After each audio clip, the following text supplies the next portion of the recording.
নমস্কার দর্শক বন্ধুরা, নিউজ ভ্যানগার্ডের সংলাপ অনুষ্ঠানে আপনাদের স্বাগত। সংলাপ অনুষ্ঠানে যে বিষয়টা নিয়ে আজকে আমাদের কথা হবে, যে বিষয়টা নিয়ে আজকে পর্যালোচনা করবেন আমাদের প্যানেলিস্টরা, সেটা হলো পূর্ব ত্রিপুরার ভোট পিছিয়ে যাওয়া কি শাসক বিজেপি দল লাভবান। আপনারা জানেন কদিন আগে 18 তারিখ পূর্ব ত্রিপুরা লোকসভা আসনের নির্বাচন হওয়ার কথা ছিল, কিন্তু এর ঠিক 48 ঘন্টা আগে জাতীয় নির্বাচন কমিশনের একটি নির্দেশে রাজ্য নির্বাচন দপ্তরের যিনি সিইও আছেন উনি একটা প্রেস রিলিজ করেন এবং এখানে বলেন যে রাজ্যের আইন শৃঙ্খলার পরিপ্রেক্ষিতে 18 তারিখ যে ভোট হওয়ার কথা ছিল এবং সেদিনই সড়ক প্রচার শেষ হয়েছিল পূর্ব ত্রিপুরা লোকসভা আসনে, সেই ভোটটা 23 তারিখ করা হবে। এই মাসের 23 তারিখ পূর্ব ত্রিপুরা লোকসভা ভোট করা হবে, আসনে ভোট করা হবে। সেটা নিয়ে এটা তারপরে দেখলাম আমরা টানা চাপানুতর একটা রাজনীতি, এখানে সাথে সাথে দেখলাম যে কংগ্রেস দল রয়েছে তাদের প্রেস মিট, সাথে সাথে দেখলাম এরপরে দেখলাম সিপিআইএম দলের সম্পাদক ওনার বিবৃতি। রাত্রি 12টা সোয়া 12টা নাগাদ দেখলাম শাসক বিজেপি দলের সদর দপ্তরের বিজেপি দলের প্রেস মিট এবং তাদের এই ভোট পিছিয়ে যাওয়ার পেছনে তাদের প্রতিক্রিয়া দেখলাম। এরপরে এটা নিয়ে রাজনীতি চলছে। বিরোধীরা বলছেন যে তারা 11 তারিখের ভোটের পর, পশ্চিম আসনে ভোটের পর যে অভিযোগ তুলেছিলেন যে শাসক দলের বিরুদ্ধে ব্যাপক ভোট লুটের, ব্যাপক ভোট ক্যাপচারিং এর, বুথ ক্যাপচারিং এর, এবং তারা বামফ্রন্টের পক্ষ থেকে প্রায় 464টা, ইনিশিয়ালি কংগ্রেস দলের পক্ষ থেকে প্রায় 156টা বুথে টোটালি রিগড হয়েছে, যে অভিযোগ এনে নির্বাচন কমিশনের কাছে জমা দিয়েছে। দিল্লি নির্বাচন কমিশনের সাথে দেখা করেছেন, দিল্লিতে যন্তর মন্তরে বামফ্রন্ট সিপিআইএম দল তারা সেখানে গণঅবস্থান করেছেন। তো সেই প্রেক্ষিতে এই প্রথম দিন এই ঘটনার পর 12 তারিখ এই পরিপ্রেক্ষিতে ডেভেলপমেন্টের পর আমরা দেখতে পেয়েছি যে নির্বাচন কমিশন কিন্তু পরোক্ষে এর একদিন পর স্বীকার করে নিয়েছেন যে পশ্চিম ত্রিপুরা লোকসভা আসনে অনেকগুলি অভিযোগ এসছেন এবং এখানে একটা অভিযোগ যেটা করেছেন বিরোধীরা, এর একটা প্রাথমিক সত্যতা রয়েছে এবং তাদের কাছে প্রায় 800-র মতো ভিডিও ফুটেজ, হোয়াটসঅ্যাপ বিভিন্নভাবে মেইল তাদের কাছে গেছেন। ওনারা এটা দেখছেন, খতিয়ে দেখছেন, দেখার পর ওনারা ব্যবস্থা নেবেন। এবং এই প্রেক্ষিতেই কিন্তু পূর্ব ত্রিপুরা লোকসভা নির্বাচনটাকে 18 থেকে 23 করা হয়েছে। এখানে কনফিডেন্স যে বিল্ড করা, মানুষের মনে আস্থা বেরানো, ভোটারদের মনে, সেখানে পর্যাপ্ত পরিমাণ কেন্দ্রীয় বাহিনী, একটা অভিযোগ উঠেছিল, সবচেয়ে গুরুতর অভিযোগ উঠেছিল কেন্দ্রীয় বাহিনী যেখানে এখানে ত্রিপুরা রাজ্যে ভোট করার জন্য পশ্চিম আসনে এসেছিল, সেই কেন্দ্রীয় বাহিনী কিন্তু আমরা দেখেছি যে অভিযোগ করেছে বিরোধীরা, সেই কেন্দ্রীয় বাহিনী সেখানে ভোটের দিন কিন্তু দেখা যায়নি। এবং আমরা দেখেছি নির্বাচন কমিশন এডিজি যে ল অ্যান্ড অর্ডার ছিল রাজীব সিং, ওনাকে কিন্তু অপসারণ করেছেন। সেই প্রেক্ষিতে পূর্ব ত্রিপুরার ভোট শুরু হয়, 23 তারিখে ঘোষণা হয়। আমরা যদি আজকের সেই বিষয়টা যদি দেখি, আমরা আজকে যে একটা ডেভেলপমেন্ট হয়েছে সেটা আপনাদের সামনে যেটা আমরা বলতে চাই পর্যালোচনা শুরুর আগে, যে আজকে যিনি পূর্ব ত্রিপুরা লোকসভার আসনে প্রার্থী রয়েছেন প্রজ্ঞা দেববর্মন, উনি যখন খোয়াই একটা মিটিং করতে যান, ওনার যে মিটিং এর মধ্যে যাওয়ার পথে কিন্তু ওনার যেটা এসকর্ট বা যেটা মিছিল ছিল সেটার মধ্যে আক্রমণ কিন্তু সংগঠিত করা হয় এবং সাথে সাথে ওনার সাথে যারা সিকিউরিটি ছিলেন সেখানে একজনকে আটক করেন এবং ওনাকে খোয়াই থানায় নিয়ে যাওয়া হয়, ওনার বিরুদ্ধে লিখিত অভিযোগ দেওয়া হয়। কিন্তু সবচেয়ে দুঃখের বিষয় যেটা হলো, আমরা পরবর্তী সময় যেটা আমরা দেখাবো আপনাদের দর্শক বন্ধুদের ভিডিও ফুটেজটা, সেখানে প্রদেশ কংগ্রেসের সভাপতি প্রদ্যুৎ দেববর্মন যান অন্যান্য নেতৃত্ব নিয়ে এবং থানার মধ্যে দাঁড়িয়ে পুলিশের সামনে সেই অভিযুক্তকে কিন্তু মারধর করেন প্রদ্যুৎ কিশোর দেববর্মন। যে প্রদ্যুৎ কিশোর দেববর্মনের বিরুদ্ধে অভিযোগ, যারা অভিযোগ এনেছিলেন প্রদ্যুৎ কিশোর দেববর্মন যে নির্বাচনে পূর্ব ত্রিপুরাতে সন্ত্রাস হবে, সেখানে ভোট দিতে দেওয়া যাবে না, সেই প্রদেশ কংগ্রেস সভাপতি কিন্তু আবার থানার মধ্যে যাকে পুলিশ তার কাস্টডিতে নিয়েছে, তার বিরুদ্ধে এফআইআর রয়েছে, তাকে কিন্তু মারধর করেছে। আমরা আপনাদের সামনে আমরা ফুটেজটা দেখাচ্ছি। এই সেই ফুটেজ দেখুন, প্রদ্যুৎ কিশোর দেববর্মন সপাটে কিভাবে চর মারছেন থানার ভেতরে পুলিশ অফিসারের সামনে। সেই অভিযুক্তকে, উনি প্রদেশ কংগ্রেসের সভাপতি, উনি অল ইন্ডিয়া কংগ্রেসের নেতৃত্ব, আইন নিজের হাতে উনি নিয়ে নিচ্ছেন। আপনারা দেখুন থানার মধ্যে কষিয়ে থাপ্পড় মারছেন এবং তারপর উনি দাবি করেন যে পূর্ব ত্রিপুরা আসনে সন্ত্রাস করবে। বিজেপি দল কিন্তু একটা অভিযোগ করেছে সেদিন প্রেস মিট করে, যে প্রদ্যুৎ কিশোর দেববর্মন বুঝিয়ে বলেছেন 18 তারিখের পর নাকি বিজেপি দল বা আইপিএফটি দলে যারা রয়েছেন তাদের টের পাওয়াবেন, তাদের বুঝিয়ে দেওয়া হবে। এবং তাদের যে দাবি ছিল যে প্রদ্যুৎ কিশোর দেববর্মনের সেই হুমকির প্রেক্ষিতে নির্বাচন কমিশন বুঝতে পেরেছে যে 18 তারিখে নির্বাচন হলে সুষ্ঠুভাবে নির্বাচন হবে না, এখানে সন্ত্রাসের একটা পরিবেশ সৃষ্টি হতে পারে, তার জন্য নির্বাচন কমিশন রাইটলি এটা 23 তারিখ নির্বাচনটা নিয়ে গেছেন এবং এই জন্য বিজেপি দলের পক্ষ থেকে নির্বাচন কমিশনকে সাধুবাদ জানানো হয়েছে। এই বিষয়টা নিয়ে এখন আলোচনা শুরু করব। আমার সাথে রয়েছেন রাজ্যের বিশিষ্ট আইনজীবী, আমাদের প্যানেলিস্ট সন্দীপ দত্ত, যদি সন্দীপ দা স্বাগত। রয়েছেন অন্যতম আরেকজন বিশিষ্ট আইনজীবী, আমাদের প্যানেলিস্ট অরিন্দম ভট্টাচার্য। আমি সন্দীপ দার থেকে শুরু করব যে এই যে ভোট পিছিয়ে দেওয়া, এই যে দৃশ্য, সন্ত্রাসের অভিযোগে ভোট পিছিয়ে দেওয়া, যেটা বলছিল বিরোধীরা তাদের জয়, রাজ্য সরকারের বা বিপ্লব কুমার দেবের 13 মাসের সরকারে থাকা বা স্বরাষ্ট্র দপ্তরের নির্বাচন কমিশনের আপনার অপদার্থতা, পরাজয়, নৈতিক পরাজয়, যে অভিযোগে বিজেপি দল আবার কাউন্টার অভিযোগ করেছিল যেদিন ঘোষণা দিলেন 23 তারিখ নির্বাচন হবে, যে প্রদ্যুৎ কিশোর দেববর্মন বলেছেন 18 তারিখের পর নির্বাচন শেষ হলে বুঝিয়ে দেবেন। আমরা যে সন্দীপদা ঘটনাটা দেখলাম, পুলিশ অভিযুক্তকে অ্যারেস্ট করেছে, অভিযুক্ত তাদের কাস্টডিতে আছে, তাদের সামনে প্রদ্যুৎ কিশোর একদম হিন্দি সিনেমার কায়দায় কষে থাপ্পড় মারছেন, আইন নিজের হাতে নিচ্ছে। আপনি আপনার পিসিআরে যিনি কাজ করছেন ওনাকে একটা বিনম্রভাবে অনুরোধ করব এই শটটাকে আরেকবার রিপিট করার জন্য। আমি কথা বলে যাচ্ছি, এই শটটাকে আরেকবার রিপিট করার জন্য আমরা বলে যাচ্ছি, যারা দর্শক তারা দেখুন, আপনারা দেখুন শটটা আরেকবার দেখানোর যদি সম্ভব হয় আরেকবার দেখান, আমরা আলোচনা করে যাচ্ছি। সেটা হচ্ছে এখন যেটা বলতে পারি, আমাদের প্রচলিত একটি কথা আছে, রক্ষকই ভক্ষক। যে বিরোধী দলের অন্যতম জাতীয় দল হচ্ছে ভারতীয় জাতীয় কংগ্রেস, তারাই অভিযোগ করছেন যে সন্ত্রাস, বিজেপির এই নির্বাচনে টোটাল সন্ত্রাস করেছেন। আর এই ভিডিও ফুটেজটা যদি কেউ দেখেন তাহলে তো সন্ত্রাসের মূল নায়ক হচ্ছেন প্রদ্যুৎ কিশোর দেববর্মা, যদি সত্য হয়ে থাকে। কিন্তু ভিডিও ফুটেজ তো জেনারেলি খুব একটা মিথ্যে কথা বলে না, তো এটা কি পরিবেশ, কি পরিস্থিতিতে, আমার মনে হয় সাংবাদিক বন্ধুরা কালকের মধ্যেই মাননীয় কংগ্রেস সভাপতিকে জিজ্ঞেস করবেন, উনি ওনার মতো এক্সপ্লেনেশন নিশ্চয়ই দেবেন কিছু, কি পরিস্থিতি বা কেন উনি সেটা করলেন। তবে আপনার যে মূল প্রশ্ন সেটা হচ্ছে এই যে জিনিসটা, এই যে ধরুন দেখাচ্ছেন যেটা থানার ভেতরে গিয়ে তথাকথিত যিনি আসামি, ওনাকে যখন পুলিশ ডিটেন করলেন, হি ওয়াজ পুলিশের কাস্টডিতে, ওনাকে মারাটা, এটা বিজেপি যদি নিতে পারে বিজেপিকে একটা মাইলেজ দেবে। 2 নম্বর বিজেপিকে আমার দৃষ্টিতে মাইলেজ দেবে সেটা হচ্ছে এই যে বিজেপি আবার মাঝখানে 18 থেকে 23 এই যে 5 দিন সময় পেয়ে গেল এক্সট্রা, সেটা তাদেরকে সাংগঠনিকভাবে যদি তারা সমস্ত ভোটারদের ভোটমুখী, তারা বুথ কেন্দ্রমুখী করতে পারেন, তারা এডিশনাল কিছুটা সময় পেয়ে গেলেন, এটা তাদেরকে একটা এক্সট্রা মাইলেজ দেবে। তো সেই ক্ষেত্রে বিজেপি আমার দৃষ্টিতে তো ধরুন আমরা তো সবটাই কথা বলি যেটা সেটা হাইপোথিসিসের ভিত্তিতে, এই হলে এই হতে পারে, এই হলে এই হতে পারে। সেই কারণে অনেক সময় এক্সিট পোল যারা করেন তারাও বলেন যে সেটা একদম এরার ফ্রি না, এরার থাকতেই পারে, আমাদের চিন্তাধারার মধ্যে ভুল থাকতে পারে, আমাদের চিন্তাধারার মধ্যে গভীরতা কম থাকতে পারে। সেটা অ্যাপারেন্টলি আজকে দাঁড়িয়ে মনে হচ্ছে, কালকের পরিস্থিতি আদারওয়াইজ হয়ে যেতে পারে ত্রিপুরার। তো সেই ক্ষেত্রে এদিকে লক্ষ্য করে দেখুন, আজকেরই মানে ব্রেকিং নিউজ চলছে সমস্ত চ্যানেলে বর্তমানে, জাস্ট যখন আমরা দাঁড়িয়ে টক শো করছি, সেটা হচ্ছে যে আমাদের রাজ্যের সিইউকে ইলেকশন কমিশন ডেকে পাঠিয়েছেন। বিরোধী দলের অভিযোগ সন্ত্রাস, বুথ দখল, ছাপ্পা ভোট, মানুষকে ভোট না দিতে দেওয়া 11 তারিখের পশ্চিম আসনের নির্বাচনে। তো সিইওকে কেন ডেকে পাঠিয়েছেন, এটা আসার পর সিইও বলতে পারবেন, অথবা উনি চলে আসার পর যদি ইলেকশন কমিশন থেকে কোনো ব্যাখ্যা বেরোয় তাহলে রাজ্যের জনগণ জানতে পারবেন কেন সিইওকে ডেকে পাঠিয়েছেন। তো আজকে দাঁড়িয়ে যদি বলি, আজকে এই মুহূর্তে দাঁড়িয়ে রাত্রি 8:30 আজকে 18 তারিখ 18/4/2019 রাত্রি 8:30টায় দাঁড়িয়ে যদি বলি, অ্যাপারেন্টলি দেখে মনে হবে যে বিজেপি এই ঘটনাটাতে কিছুটা মাইলেজ নেবে।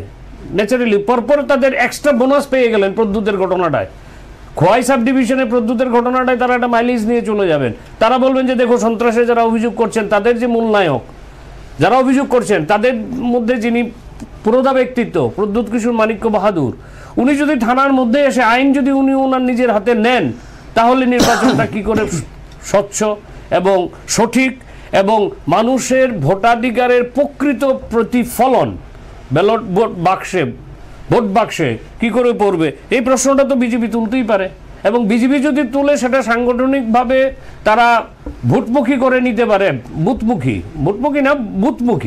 তাহলে আমার দৃষ্টিতে দে উইল বি গেইনার। একদম অরিন্দমের কাছে যাওয়ার, অরিন্দমদা যে বিষয়টা প্রথমভাবে হয়েছিল যে একজন লোকসভার ক্যান্ডিডেট প্রজ্ঞা দেববর্মন, ওনার মিটিং করতে যাওয়ার সময় ওনার যে মিছিল ছিল যে সিকিউরিটি শুধু যেটা আমরা হিন্দিতে কাফিলা বলি, যার মধ্যে অ্যাটাক হয়েছিল, এবং সেখানে যে মাইলেজটা কংগ্রেস দল নেওয়ার চেষ্টা করেছিল বা নিতে পারতো, এবং বলছিল যেটা নির্বাচন কমিশনের কাছে যে পূর্ব ত্রিপুরা তো সন্ত্রাস হচ্ছে, এই দেখো মহিলা ক্যান্ডিডেটের উপর আক্রমণ হচ্ছে, আক্রান্ত হচ্ছেন, সেই জায়গাতে এই ধরনের যে সন্দীপ যেটা বললেন, থানার অভ্যন্তরে গিয়ে এক প্রকার দাদাগিরি করে ইস্যুটাকে রিভার্ট করে দেওয়া, এটা কি এই ইস্যুটাকে যে 23 তারিখে যে নির্বাচন 1 নম্বর, সেটা কি বিজেপির পক্ষে যেতে পারে? আর 2 নম্বর হলো 18 তারিখ থেকে যে 23 তারিখ নির্বাচনটা, সেটা সেদিন 16 তারিখ যেটা ডিক্লেয়ার করা হয়েছিল যে পিছিয়ে দেওয়া হলো, এতে কি বিজেপির পরোক্ষে লাভ হলো সাংগঠনিক শক্তি বা প্রচার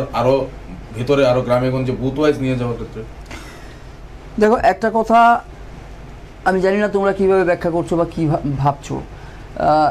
এই ভিডিও ফুটেজটা এক্ষুনি যেটা দেখালে যে রাজ্যের প্রদেশ সভাপতি কংগ্রেস দলের, একটা সর্বভারতীয় দলের প্রদেশ সভাপতি থানার ভেতরে ঢুকে একজনকে কষিয়ে থাপ্পড় মারছে গালে, এবং এটা হচ্ছে কংগ্রেস দলের যে প্রার্থী, যিনি প্রার্থী, ওনার মানে কনভয়ের ওপর বা ওনার যে প্রচার কনভয় চলছিল তার উপরে আক্রমণ করা বা ঢিল ছোড়া, এর পরিপ্রেক্ষিতে এইটা যদি ব্যাখ্যাটা এরমভাবে কেউ করার চেষ্টা করে যে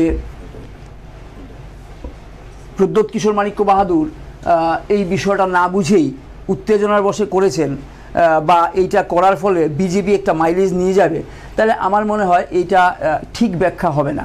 কারণ প্রদ্যোৎ কিশোর দেববর্মন মানে শিশু নয়, বাচ্চা ছেলে নয়, উনি একটা ইলেকশন প্রসেসের মধ্যে চলছেন এবং ওনার নেতৃত্বে গোটা রাজ্যে কংগ্রেস দলটা একটা উজ্জীবিত জায়গায় এসে দাঁড়িয়েছে।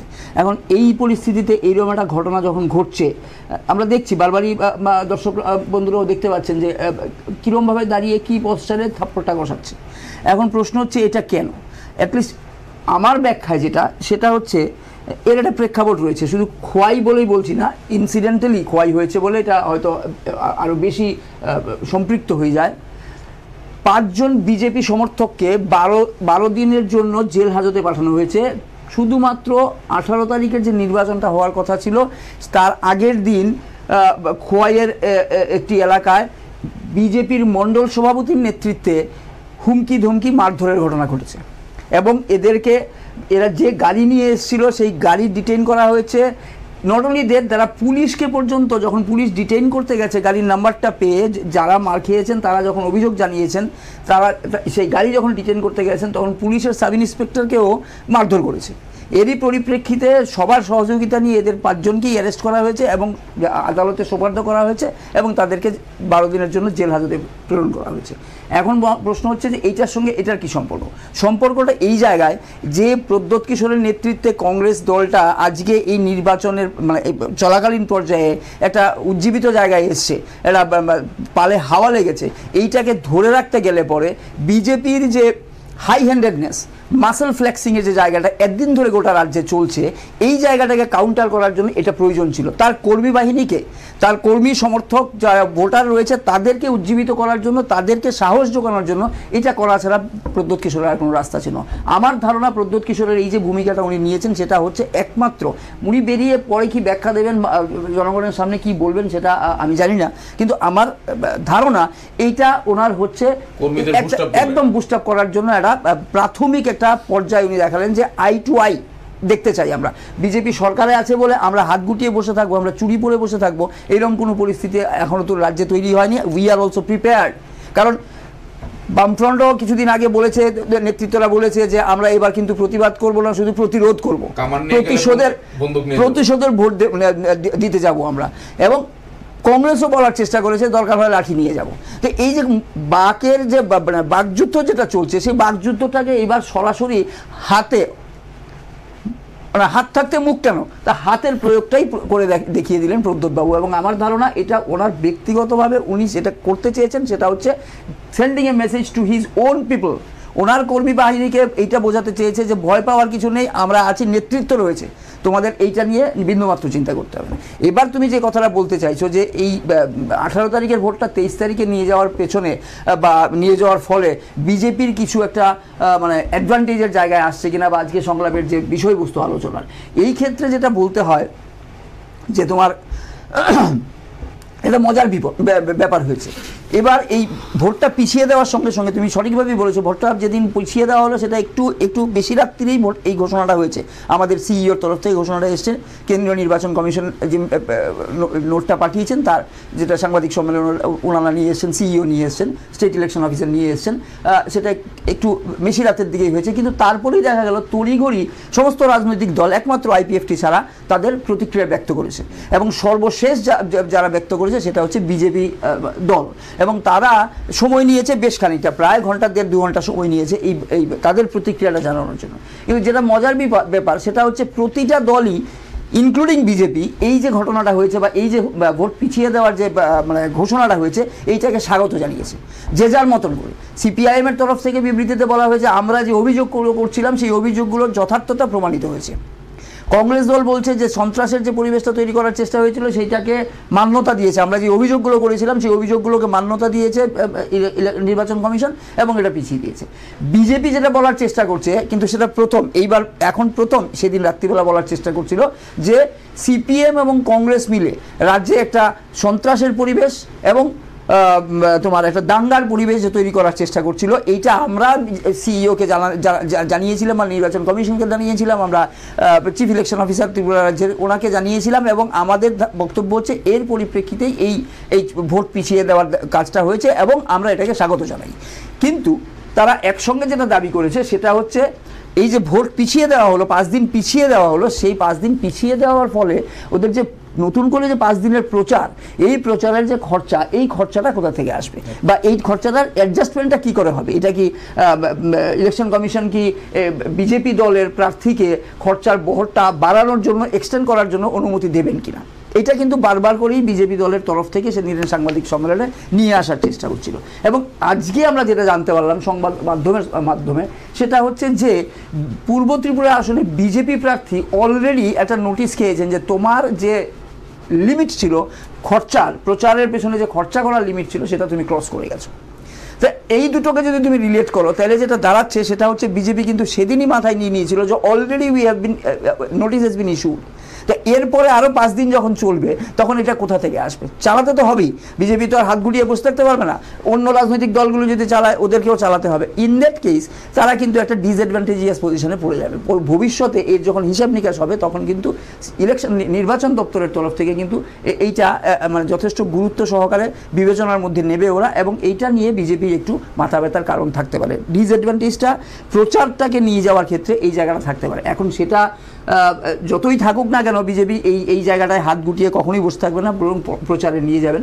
কিন্তু পাশাপাশি এটাও ঘটনা যে বিজেপির অ্যাডভান্টেজটা এখানে যে জায়গাটায় আসছে সেটা হচ্ছে গোয়েন্দার রিপোর্ট থেকে শুরু করে, যেখানে দেখা যাচ্ছিল যে বিজেপির এই পূর্ব ত্রিপুরা আসনে তাদের মানে নির্বাচনী যে মানে ফয়দা তোলা বা তাদের যে মানে রেজাল্টটা কতটা ওদের পক্ষে আসবে এই বিষয়ের যে গোয়েন্দা রিপোর্ট, সেই রিপোর্টটা কিন্তু পুরোটা বিজেপির পক্ষে ছিল না। বিজেপি কিছুটা ডিসঅ্যাডভান্টেজিয়াস পজিশনে ছিল, এবং সেটা থাকার অন্যতম কারণ হচ্ছে তাদেরই জোরশরিক যারা সরকার চালাচ্ছেন আইপিএফটির ওখানে যে একটা মানে ভূমিকা। বিকজ পূর্ব ত্রিপুরা আসনে আইপিএফটির মূল দুর্গ, সেখানে আইপিএফটির কর্মী বাহিনী অনেক বেশি শক্তিশালী। বিজেপিকে গত বিধানসভা নির্বাচনে এই এলাকার এই 30টা আসনে, বিশেষ করে এই 6টা যে জেলা রয়েছে, ঊনকোটি থেকে শুরু করে উত্তর ত্রিপুরা থেকে শুরু করে এবং খোয়াই এবং এর যে পাশ অংশটা, এই জায়গাগুলোতে কিন্তু মূলত বিজেপি আইপিএফটির ওপরে নির্ভর করেছে, আইপিএফটি কর্মী বাহিনীর ওপরে নির্ভর করে চলতে হয়েছে। এখন এই জায়গাটাতে সরাসরি আইপিএফটি কর্মী বাহিনী যখন যতই বন্ধুত্বপূর্ণ লড়াইয়ের কথা বলুক, লড়াই কখনো বন্ধুত্বপূর্ণ হতে পারে না। তো এই অবস্থায় বিজেপিকে এই বাহিনীর বা এই যে কর্মী সংখ্যা রয়েছে তাদেরকে মোকাবেলা করতে হচ্ছিল, এবং কিছু কিছু ক্ষেত্রে যেটা দেখা গেছে আনট্রাভার্সড বিজেপি কিছু কিছু মহল্লায় ভেতরে ঢুকতেই পারেনি। এখন এই যখন ঘোষণাটা হলো নির্বাচন কমিশনের তরফ থেকে যে এই গোটা নির্বাচন প্রক্রিয়াটা পূর্ব ত্রিপুরার 23 তারিখের নির্বাচন প্রক্রিয়াটা গোটাটাই পরিচালিত হবে আধা সামরিক বাহিনী বা প্যারামিলিটারি ফোর্সের নেতৃত্বে, এবং প্রতিটা প্রত্যন্ত অঞ্চলে প্রতিটা মহল্লায় এরা উপস্থিত থাকবে যাতে সাধারণ মানুষ ভোটাররা নির্ভয়ে নির্বিঘ্নে এবং অবাধে ভোট দিতে পারে। এই যখন পরিবেশটা তৈরি হচ্ছে তখন বিজেপি স্বাভাবিকভাবেই এই 5 দিনের যে প্রচার প্রক্রিয়াটা চলবে, এই সময়ের মধ্যে যে অংশগুলোতে ঢুকতে পারেনি সেই অংশগুলোতে ঢোকার সুযোগটা কিন্তু পেয়ে যাচ্ছে, এই জায়গাটাকে কিন্তু ব্যবহার করার সুযোগ পেয়ে যাচ্ছে। কাজে এটা স্বাভাবিকভাবে বিজেপির জন্য একটা অ্যাডভান্টেজিয়াস জায়গায় নিয়ে যাচ্ছে গোটা নির্বাচনী প্রক্রিয়াটা এই পূর্ব ত্রিপুরা আসনের জন্য। সন্দীপা, কংগ্রেসের পক্ষ থেকে যেটা বলা হয়েছিল যে তারা সাংগঠনিকভাবে, যেহেতু অরিন্দম দা বলেছেন যে আপনার প্রদ্যুৎ কিশোর দেববর্মন যখন সভাপতি হলেন কংগ্রেসের এবং ওনার প্রার্থী হলেন প্রজ্ঞা দেববর্মন, ওনার বোন, এতে করে কিন্তু একটা বৃহৎ উপজাতি অংশের মানুষ ভোটার কিন্তু বিভিন্ন ক্যাম্প ছেড়ে কংগ্রেস দলে যোগদান করা, কংগ্রেসের পক্ষে কাজ করা এবং এমন আঞ্চলিক দল 2-3টা কংগ্রেসের সাথে আপনার এলোপ হয়ে যাওয়া, কংগ্রেসের সাথে অ্যালায়েন্স করা, এই ক্ষেত্রে তারা বলছিলেন তাদের কাছে একমাত্র অন্তরায় হলো যে সন্ত্রাস। 11 তারিখ ত্রিপুরার আগরতলার পশ্চিম ত্রিপুরা আসনে যে সন্ত্রাস হয়েছে, যে অভিযোগ আছে, সেরকম বুথদখল, বুথে পোলিং এজেন্ট না দিতে যাওয়া, ভোটারদের না দিতে যাওয়া, এটা তাদের অভিযোগ ছিল যে এটা যদি এটা এনশিওর করা যায়, safety security free and fair election ensure করা যায়, সেই ক্ষেত্রে তাদের এখানে জিত সুনিশ্চিত। এবং নির্বাচন কমিশন যেটা বলেছে যে তাদের আরো প্যারামিলিটারি ফোর্স, সেন্ট্রাল ফোর্সের দরকার আছে to ensure the free and fair election. তো অরিন্দম দা যে লাইনে আলোচনা করলেন, আপনি ইনিশিয়ালি যে কথা বললেন, কংগ্রেসের দিক থেকে কি কংগ্রেসে এই পিছিয়ে যাওয়ার মধ্যে কংগ্রেসে কিছু লাভবান হবে? সাংগঠনিকভাবে তো আমি বললামই, যদি বিজেপি নিতে পারে, যে এটা তো ঘটনা, বিজেপি কিছু কিছু জায়গাতে খুব ব্যাকফুটে ছিল 18 তারিখের নির্বাচনে। অনেক জায়গাতেই বিজেপি তাদের অন্তর্কলহ, তাদের জোট শরিকের সঙ্গে বোঝাপড়ার অভাব, এগুলোকে যদি কাটিয়ে উঠতে পারে, এটা বিজেপির পক্ষে একটা প্লাস হবে। সেকেন্ডলি, আজকে প্রদ্যুৎ কিশোর যেভাবে রিয়েক্ট করলেন, সেটা বিজেপি যদি, আমি বলছি বিজেপির টু ফলস বেনিফিট হতে পারে। একটা হচ্ছে যেখানে পৌঁছতে পারেনি সেখানে যেহেতু আধা সামরিক বাহিনীর সংখ্যাধিক্য বাড়বে, they will get the benefit of it. কেন তার বেনিফিট হবে? সর্বত্রই আমরা দেখি, আজকেও যে পশ্চিমবাংলা নির্বাচন হয়েছে, আমরা তো সারাদিনই বিভিন্ন ভিডিও ফুটেজ দেখলাম, মানুষ, সাংবাদিকরা চিৎকার করছেন যে ওদিকে মানুষ ভোট দিতে পারছেন না, মানুষ ভয়ে সন্ত্রস্ত, স্টেট পুলিশ সেন্ট্রাল ফোর্সকে নিয়ে ওইদিকে যায় না, রাখুন না দেখছি তো, রাখুন না দেখছি তো, ওদেরকে তো অপারেট করাবে স্টেট পুলিশ। তো স্টেট পুলিশ যখন অপারেট করাবে, যতই বলি নিরপেক্ষ নির্বাচন কমিশন তার ইন্ডিপেন্ডেন্ট বডির মাধ্যমে, বিশেষ করে ফোর্সের মাধ্যমে কোনো স্টেটই করা সম্ভব না। সব স্টেটই স্টেট গভর্নমেন্টের ফোর্সটাকে কাজে লাগাতে হয় বিভিন্ন কার্যকারণত। এখন সেন্ট্রাল ফোর্সটাকে ইউজ করার ক্ষেত্রে রাজ্য সরকারের পুলিশের একটা যথেষ্ট ভূমিকা আছে। এই রাজ্য সরকারের পুলিশ, আমি যদি পুলিশের চাকরি করতাম, আমার ক্ষেত্রে যেটা প্রযোজ্য ছিল, আমার ক্ষেত্রে যে পুলিশ তুমি যতই মারো তোমার বেতন 112, ও পুলিশ এ মিছিলে হাঁটবে নাকি, কলকাতার এবার স্লোগান যে ও পুলিশ এ মিছিলে হাঁটবে নাকি, তোমার তো ডিএ বাকি। তো এগুলো যতই থাকুক, পুলিশের কাজটা হচ্ছে রাজ্য সরকারের ক্ষেত্রে তাদের কিছু বদান্যতা সর্বসময় সমস্ত ম্যাটারে থাকে। তো সেই ক্ষেত্রে তারা স্টেট পুলিশ, সেন্ট্রাল ফোর্সকে এভাবে ইউজ করবে, so that the ruling party gate the benefit of ইট। তো সেই ক্ষেত্রে এই যে সুবিধাটা, এই সুবিধাটা তো দীর্ঘদিন সমানে শাসক দল করেছে। তারপরেও তো বীরেন দত্ত জয়যুক্ত হয়েছিলেন, তারপরেও তো পূর্ব আসন থেকে দশরথ দেব জয়যুক্ত হয়েছিলেন, হয়নি? যখন রাজ্যে শচীন সুকুমারের জামানা, দশরথ দেব তো জয়যুক্ত হয়েছিলেন। আমাদের জেনারেল আসন থেকে বীরেন দত্ত জয়যুক্ত হয়েছিলেন। তো তারপরেও তো ব্যতিক্রম ঘটে। তো সেই ক্ষেত্রে যদি ব্যতিক্রম ঘটে, এবং রাজ পরিবারের ক্ষেত্রে আমাদের জনজাতি গোষ্ঠীর লোকদের একটা অ্যাপারেন্টলি দুর্বলতা কাজ করে। তো প্রজ্ঞা দেববর্মা যেহেতু আমাদের রাজ পরিবারের প্রতিনিধিত্ব করছেন ওই নির্বাচনে, সেই ক্ষেত্রে তো তার একটা প্লাস পয়েন্ট আছে। এখন আলটিমেটলি ঘরে ফসল, ক্ষেত্রপোনা, ইলেকশন কমিশন বিভিন্নভাবে ফসলটা পাকেনি, ফসলের গুণগত মান পরীক্ষা করে সন্ত্রাস এগুলোকে বিভিন্ন ন্যায়দণ্ডের মাধ্যমে বিচার বিশ্লেষণ করে দুপক্ষকে সুযোগ দিয়ে দিলেন। আলটিমেটলি ফসল কেটে মার্কেটিং কে ভালো করতে পারবেন, it will be shed only after 23rd মে। তার আগে আমি কোনো সিদ্ধান্তে পৌঁছতে পারবো না। সোফার পূর্ব আসন জনগণই শেষ কথা বলবেন। আরেকটা বিষয় যেটা আপনার কাছে, তার জন্য আবার একটা কারেকশন করে দিই, সেটা হচ্ছে আজকাল দিনকাল বড় খারাপ। তার জন্য কিন্তু আমরা পশ্চিম আসন সম্বন্ধে কোনো ধরনের প্রেডিকশন করছি না। কারণ হয়তো আপনি ব্যক্তিগতভাবে মনে মনে জানি, অরিন্দম বাবু মনে মনে জানেন কে জয়যুক্ত হতে পারেন, কিন্তু আমাদের তরফ থেকে কিন্তু দর্শকদের কাছে কোনো প্রেডিকশন নেই। একদম। আপনার অরিন্দম দার কাছে যাওয়ার আগে যেটা আপনার কাছে একটা শেষ জানার, কংগ্রেসের সাথে কিন্তু আইপিএফটির একটা বিশাল ইয়ুথ গ্রুপ, স্টুডেন্ট গ্রুপ অনেকটা এসছে, টিএসএফ যেটা আছে সেটা চলে এসছে, এবং এটা আমাদের কাছে যেটা খবর বা যেটা গুঞ্জন রয়েছে যে টিএসএফ কে দিয়ে যে কায়দায় বিধানসভা নির্বাচনে আইপিএফটি কে দিয়ে ভোট করিয়েছিল পাহাড়ে, টিএসএফ কে দিয়ে কংগ্রেস করতো, কিন্তু এই 5 দিন পরে আরো প্যারামিলিটারি ফোর্স আসার ফলে কি এই ক্ষেত্রে কংগ্রেসের যেটা পরিকল্পনা ছিল এটা কি আপনার বাধাপ্রাপ্ত হতে পারে? কিছুটা বাধাপ্রাপ্ত, কিন্তু যেখানে যারা যেমন ধরুন আপনার খোয়াইয়ের একটা বিস্তীর্ণ অঞ্চল, এটা তো অস্বীকার করার উপায় নেই, সেখানে ডিএসএফ এর একটা প্রভাব আছে। এই অঞ্চলটাতে আপনি যদি ভেজা মারাটা পেরিয়ে আস্তে আস্তে ভেতরের দিকে গিয়ে ঢুকেন, সিঙ্গিছড়া টিঙ্গিছড়া পর্যন্ত যতখানি আছে ওই জায়গাতে তাদের একটা প্রভাব আছে। যেখানে যার প্রভাব ভালো থাকবে সে সেখানে কাজ করবে, গণতান্ত্রিক উপায়ে কাজ আমাদের বক্তব্য কি, সেটা টিএসএফ করুক, আইপিএফটি করুক, কংগ্রেস করুক, বিজেপি করুক, আমরা তো সাধারণ নাগরিক, আমরা তো বলবো না কারোর জন্য আপনারা করেন, কিন্তু তারা তাদের দলের জন্য করবেন, করার পরে পরিবেশটা যাতে নষ্ট না হয় সেটা হচ্ছে মূল জিনিস, গণতান্ত্রিক পরিবেশ। অরিন্দমদা, এই কংগ্রেস বিজেপি আইপিএফটি দ্বৈরথে আমরা কি এখানে পূর্ব ত্রিপুরা লোকসভা আসনে যিনি বাম প্রার্থী রয়েছেন সিপিআইএম প্রার্থী জিতেন চৌধুরী, বর্তমান সাংসদ এখন পর্যন্ত আছেন, ওনার কি ধরনের প্রফিট হতে ওরা ফায়দা হতে পারে পেছনে? স্বাভাবিকভাবে খুব সাধারণভাবে চিন্তা করলেও তো এটা তো সত্যি ঘটনা যে সিপিআইএম দল বা বামফ্রন্টের যিনি প্রার্থী রয়েছেন বা বামফ্রন্ট, এই যে 18 তারিখ থেকে 23 তারিখ নির্বাচনটা পিছিয়ে দেওয়া হলো, এই জায়গায় তারা নিজেদেরকে একটা অ্যাডভান্টেজিয়াস জায়গায় পৌঁছতে পারবে বা নিয়ে যেতে পারবে বলে তাদের একটা ধারণা স্বাভাবিকভাবে তৈরি হয়। কারণ তাদের ধারণা হচ্ছে, তাদের বক্তব্য হচ্ছে প্রথম দিন থেকেই যে মানুষ যদি অবাধে ভোট দিতে পারে, সেটা পশ্চিম আসনেই হোক আর পূর্ব আসনেই হোক, তাহলে আমাদের জয় নিশ্চিত, এটা বারবারই বলার চেষ্টা করছে। এবং সন্দীপদা যে উদাহরণগুলো নিয়ে আসার চেষ্টা করছিলেন বীরেন দত্ত বা দশরথ দেববর্মা সম্পর্কে, এই উদাহরণগুলো কিন্তু তাদের যে বক্তব্য বা তাদের যে দাবি দীর্ঘ এই লোকসভা নির্বাচনের 2019-এর নির্বাচনী প্রক্রিয়াটার মধ্যে, এই দাবিটাকেই কিন্তু সমর্থন করছে এই উদাহরণ দুটো।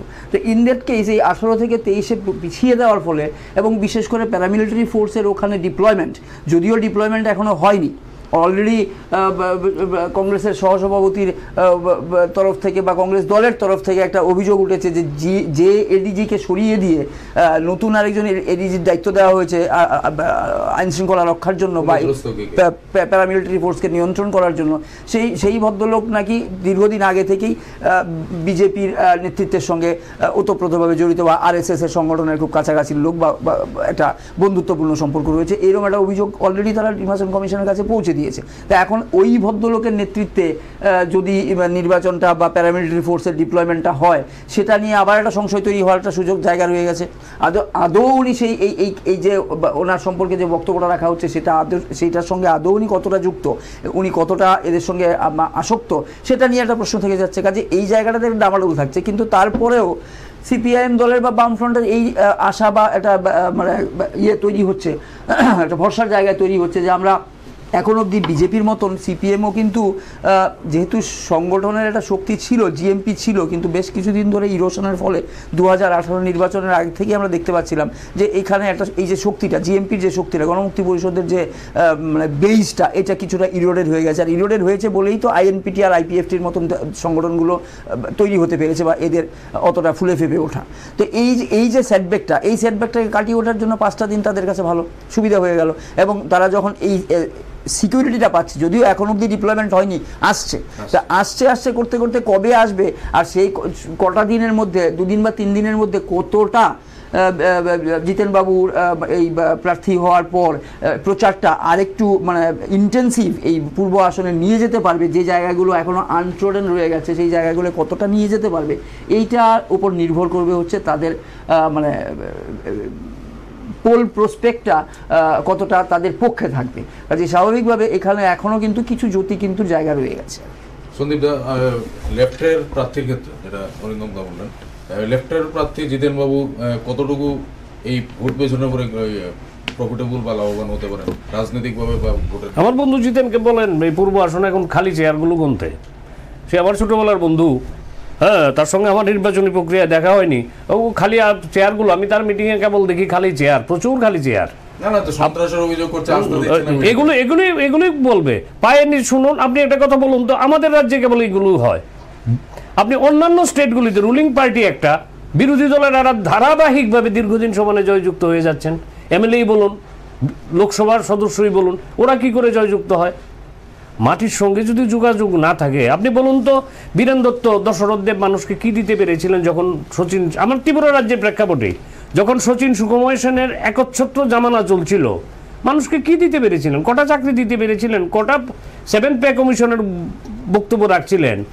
হ্যাঁ, কটা মুক্তির আশ্বাস দিতে পেরেছিলেন? মানুষকে একটা নতুন নীতি সিদ্ধান্ত দেখিয়েছিলেন, তাদের সাবলীল জীবনযাত্রা, তাদের সহজ সরল দুর্নীতি মুক্ত চলন বলন। তো সুতরাং জিতেন বাবুর, আমি কোনো, আমার বন্ধু জিতেন হতে পারে, আমার বন্ধু শুনলে মনে কষ্ট পাবেন, তো আমার বন্ধুকে কষ্ট দেওয়ার জন্য বলছি না। বন্ধু আপাতত একটু বিশ্রাম নেন, এত নির্বাচনে দাঁড়ানোর বহুত পরিশ্রম আপনি করেছেন, আপনি আপাতত একটু বিশ্রাম নেন।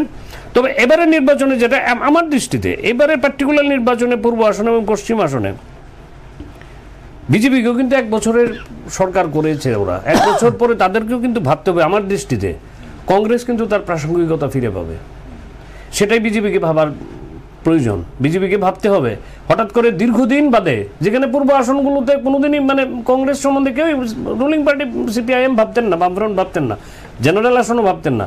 এবারের নির্বাচনে কিন্তু বিজেপির যারা শুভবুদ্ধি সম্পন্ন মানুষ, যারা think tank, they have to think যে কংগ্রেসের এই প্রাসঙ্গিকতাটা হঠাৎ করে 1 বছরের আমাদের সরকারের ব্যবধানে, এই 1 বছরে তো তারা বলছেন তারা মানুষকে কিছু দিয়েছেন, এটা তো বলছেন তারা, এবং বাস্তব ক্ষেত্রেও আমরা দেখছি। তাহলে তাদের প্রাসঙ্গিকতা কি করে আসলো? কংগ্রেস কিন্তু খুব প্রাসঙ্গিক হবে আমার ব্যক্তিগত ধারণা।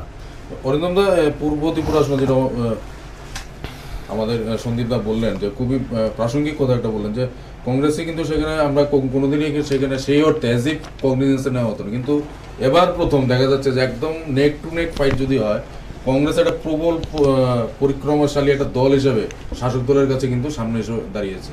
এবং এক্ষেত্রে লেফটে যেটা দেখা যাচ্ছে কম্পারেটিভলি অনেকটা প্যাসিভ রয়েছে, লেফট রয়েছে। তো এই যে কংগ্রেসের এই যে আলোচনার শুরুতে তুমি যেটা বলেছো যে যেটা জেস্টার পোস্টার কংগ্রেসের সভাপতি, সেটাকে আরো বুস্ট আপ করার জন্য প্রদ্যুৎ কিশোর কি একটা ফ্যাক্টর হয়েছে যে সভাপতি হওয়ার পর পূর্ব আসনে এবং সিএবি এনআরসি যে ইস্যুটাকে এটাকে ইস্যু করে তুলতে পারছে, যার জন্য একদম মানে প্রবল প্রতিপক্ষ হিসেবে এক বিজেপির সামনাসামনি এসে পড়েছে? এইটা কিন্তু সত্যি কথা যে তোমার বিশেষ করে পূর্ব ত্রিপুরা আসনে কংগ্রেস দীর্ঘদিন ধরে এই রাজ্যে ক্ষয়িষ্ণু শক্তি, খুঁজে পাওয়া মুশকিল হতো, শুধু ভোটের বাজারে পাওয়া যেত, আর কিছু কমিটেড ভোটার ছিল কংগ্রেসের, তারা যে কোনো পরিস্থিতিই হোক কংগ্রেসকে ভোটটা দিয়েছে, যে কোনো পরিস্থিতিতেই হোক। রাজ্যের তদানীন্তন বাম সরকার তাদেরকে যত সুবিধায় বেনিফিটসই দেওয়ার চেষ্টা করুক, যত ডোল ডিস্ট্রিবিউট করার চেষ্টা করুক, ভোটটা তারা কংগ্রেসকে দিয়েছে। দ্যাট ওয়াজ কী বলবো, আত্মিক সম্পর্কের মতন হয়ে থাকতে পারে, সেটা নিয়ে বলা নেই। কিন্তু আদারওয়াইজ অ্যাজ এ হোল কংগ্রেসের কিন্তু শক্তিটা অনেকটাই ক্ষয়ে গেছিলো। কিন্তু এবারের এই 2019-এর লোকসভা নির্বাচনের আগে দুটো জিনিস একসঙ্গে কাজ করে, সেটা সত্যি কথা। প্রথম কাজটা হচ্ছে, তার আগে আরেকটা ব্যাপার যেটা রয়ে গেছে, সেটা হচ্ছে যে বিজেপি এই রাজ্যে সরকারে আসার জন্য যে জোট সঙ্গী গ্রহণ নিয়েছিল সেটা হচ্ছে আইপিএফটি। তাদের যে স্লোগানটা ছিল সেটা হচ্ছে ত্রিপুরা ল্যান্ড স্টেট, মানে সেপারেট স্টেট। আর বিজেপি বরাবরই এইটা নেগেট করে যাচ্ছে যে না, ওয়ান স্টেট, একটাই রাজ্য, শ্রেষ্ঠ রাজ্য।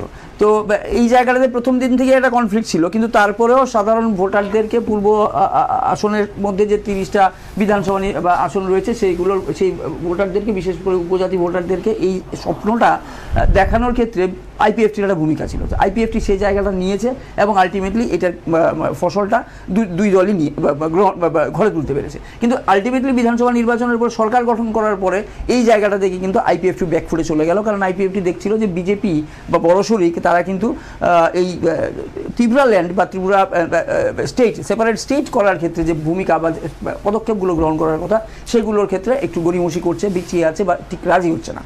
ইভেন কি ইনঅ্যাক্টিভ করে দেওয়া হয়েছিল এনসি দেববর্মন এবং মেবার কুমার জামাতিয়া, ওদেরকে মুখ্যমন্ত্রীর সঙ্গে নিয়ে বসে বলছে ত্রিপুরা ল্যান্ডের কোনো প্রশ্ন নেই। স্বাভাবিকভাবে র্যাঙ্ক অ্যান্ড ফাইলের মধ্যে এই জায়গাটাতে একটা সমস্যা তৈরি হয়েছিল, একটা ডিসইলিউশনমেন্ট চলে আসছিল আইপিএফটির র্যাঙ্ক অ্যান্ড ফাইলের মধ্যে।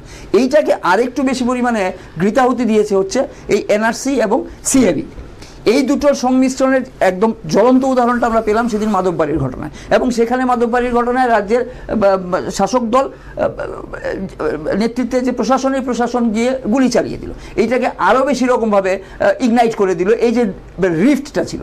এবার স্বাভাবিকভাবেই 25 বছর এই উপজাতিরা যারা মানে বামফ্রন্টের সঙ্গে ছিল, গণমুক্তি পরিষদের সঙ্গে ছিল, তারা তো বেশ কিছুদিন হয়ে গেছে ড্রিফটেড হয়ে গেছে। এবার তারা নতুন একটা শক্তি খুঁজছে এবং এই নতুন শক্তিটা ওরা পেয়ে গেছে যেই মুহূর্তে দেখা গেছে প্রদ্যুৎ কিশোর রাজ্যের আমাদের যে রাজন্য শাসিত যে ত্রিপুরা রাজ্য ছিল তার যে রাজপরিবার, সেই রাজপরিবারের প্রতিনিধি হয়ে গেছে কংগ্রেসের সভাপতি।